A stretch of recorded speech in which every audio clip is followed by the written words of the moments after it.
Attention hunters, the new season just came out, and that means that it is time for a new journey. I wanted to play a tanky character as the new season mechanic looked super rippy, so I opted for a Firebird build. There are a lot of variants of this build, and I finally decided on building it with Spellburst on Bing 2. It is my third season in a row starting with a variant of Firebird, and I always love how good the survivability is, even on a budget. But before I get to that, I need to go through the campaign and farm enough FE to buy a necklace of Firebird. I think the easiest way to complete campaign on Bing 2 is with Fireburst. There is so much support for fire skills with the treasure trove uniques that you don't have to worry about upgrading gear until T7 maps.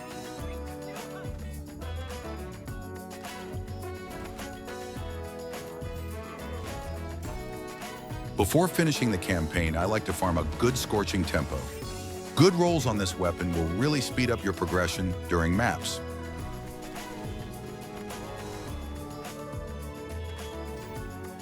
Okay, time to progress to time mark 7.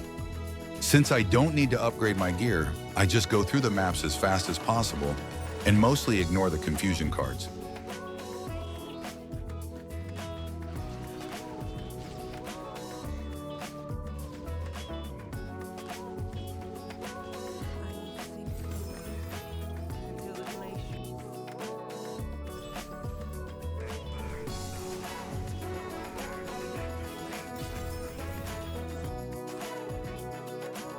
I put my first void chart points in resonance drop chance. This will allow me to buy beacons so that I can progress smoothly to T7. Some of the new Vorax monsters count as bosses in maps. This is huge as they also benefit from the boss drop nodes on the void chart.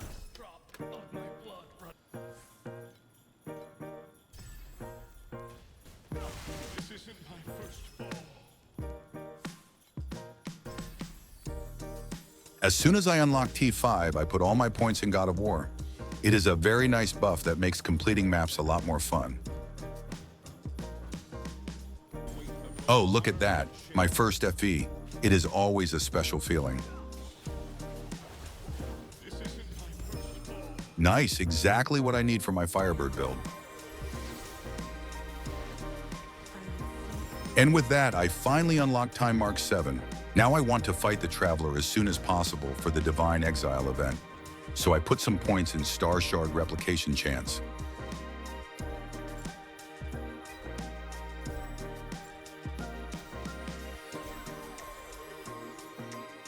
While farming T7, I crafted a few basic pieces of gear. New gloves,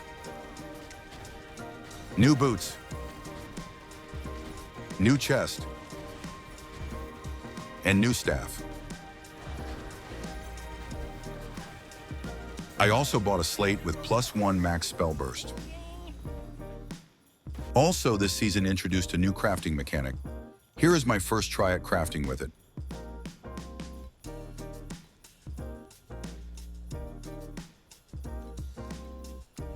This is a pretty nice helmet. And with these upgrades, my damage should now be good enough to beat T7 Traveler.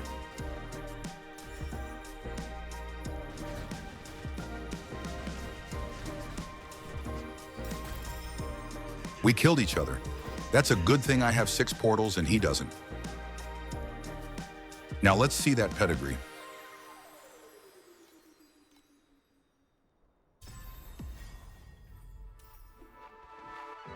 Oh, it's actually perfect for me. I thought it only happened to others. Well, now that the race to Traveler is over, I can finally try the new season mechanic. After a few rounds, I can safely say that I quite enjoy it. The surgical preparation minigame is fun, and I love the gauntlet that comes after that. Also, I love big loot explosion, and I can foresee a lot of that. Time for a new belt, Hot Knight's Embrace. After casting a skill 5 times, it gives 30% additional damage and 30% movement speed at the cost of not being able to crit. Pretty good trade-off early on. Now I need to gather enough FE to transition to the Firebird build. I chose to do Blacksail as it is an easy mechanic and the drops are quite valuable on day 1. Here's a look at the void chart. I'll add a link to the planner in the description. I complete 1 map in T8 and 5 maps in T7. This way I get to fight the difficulty 8 boss in a fraction of the time. It is a pretty good strategy that I rarely see mentioned.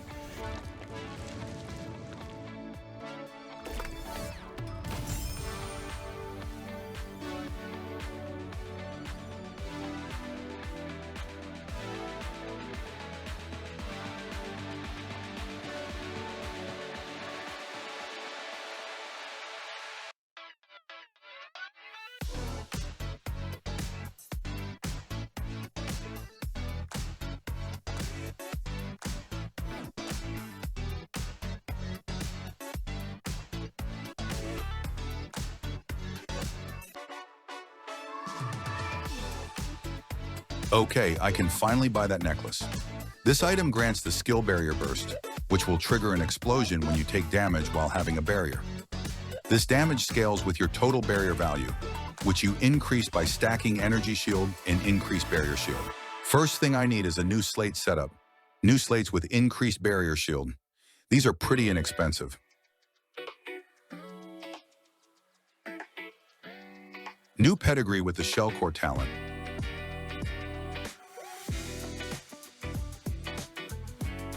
Next, I need a source of barrier generation. This is usually achieved using a T1 advanced affix on rings. However, these were a bit too expensive at the time, so I decided to craft a Vorax helmet with the shrink back core talent.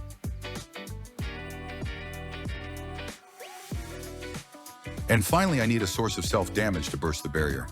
Agony of Lost Self is a cheap way to achieve this. I now have everything I need. Look at all those explosions. Now I just need to change a few things in the build. Notably, I'm getting all the increased energy shield nodes on the talent trees. The build code is in the description if you want to follow along. Now let's try the damage at the dummy.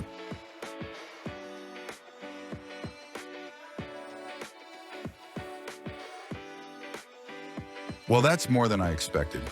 Although a lot of that is due to the True Flame core talent from the Warlord tree.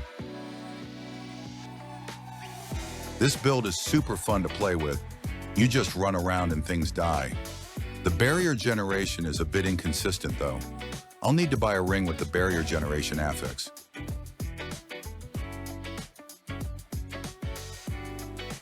Now I know I'm getting scammed, but these are day one prices.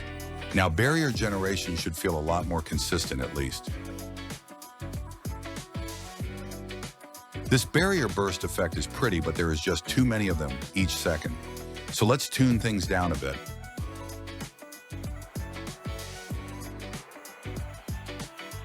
Now that's a lot better.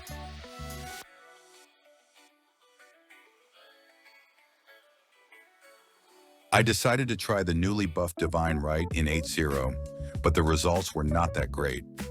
I'll need to revisit in Profound. I'm sure it'll be good. Time to buy a Spellburst Prism. It is a free 16% additional damage.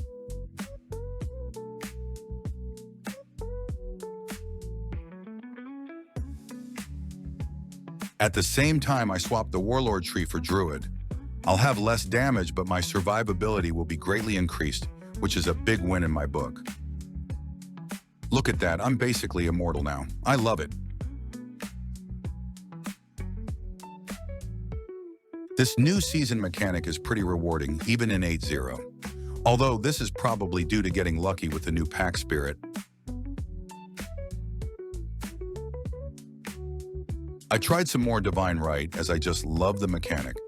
I can see it being a really good no pack spirit strategy in Profound.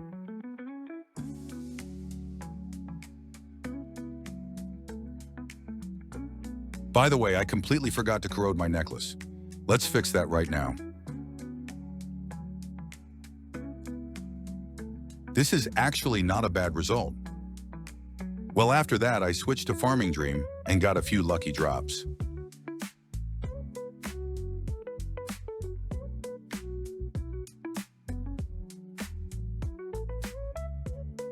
New wands, not fully crafted yet, but it should still be a nice upgrade. And new gloves with high energy shield. Now I want to craft a new chest piece to replace the current one. For that, I need this Dream Affix. It is a very rare one, so I don't expect it to be cheap.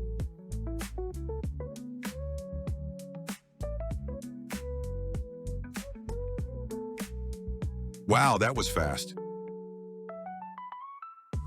and the downside is practically non-existent. That's perfect. Here's what it looks like after some crafting. I'll finish it when I have more currency. Now let's get back to farming. I'm continuing with a mix of dream and new season mechanic.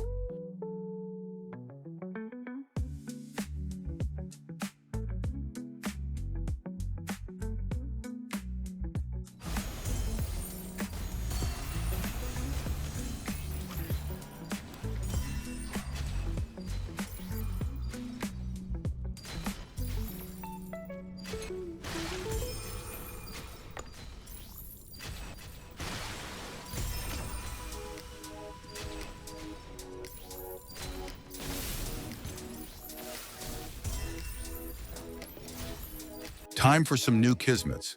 This is not the most optimal upgrade choice, but I didn't want to be priced out if they become more expensive. These headless Kismets are very good for the build, as I'll use a Vorax helmet with no energy shield. I also bought a Ripple Kismet for some more area of effect.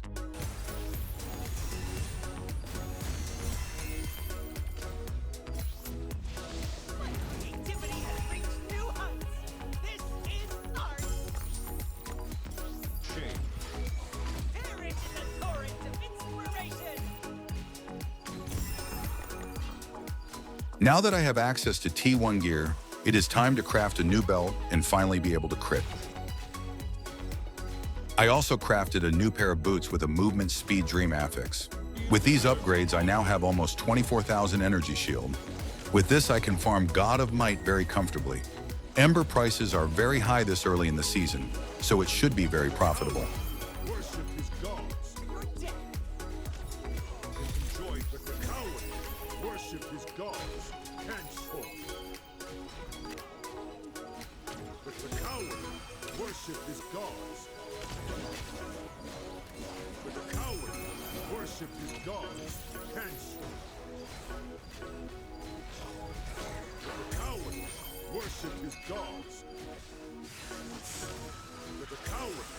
Let's buy a few more upgrades.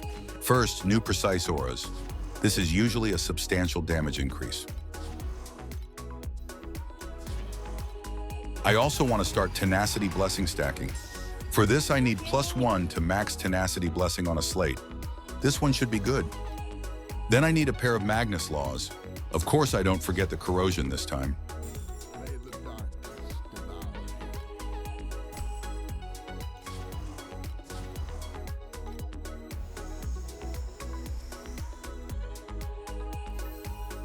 Now wait, that's exactly what I need. Sometimes lucky. This item is worth more than my entire build. I also need a way to generate tenacity blessings. This slate is perfect for this. Another slate with increased barrier shield. And finally, new hero memories. Nothing special here, just some energy shield, damage, and crit damage.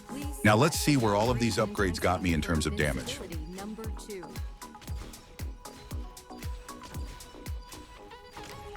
That's not too bad. It should be enough for T8 Traveler. Let's pay him a visit.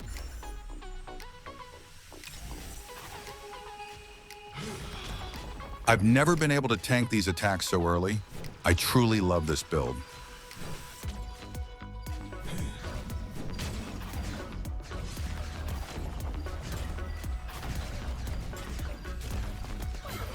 Well, it was a pretty easy fight. Now where is my new pedigree? Scammed! Let's put that pack spirit chest to good use.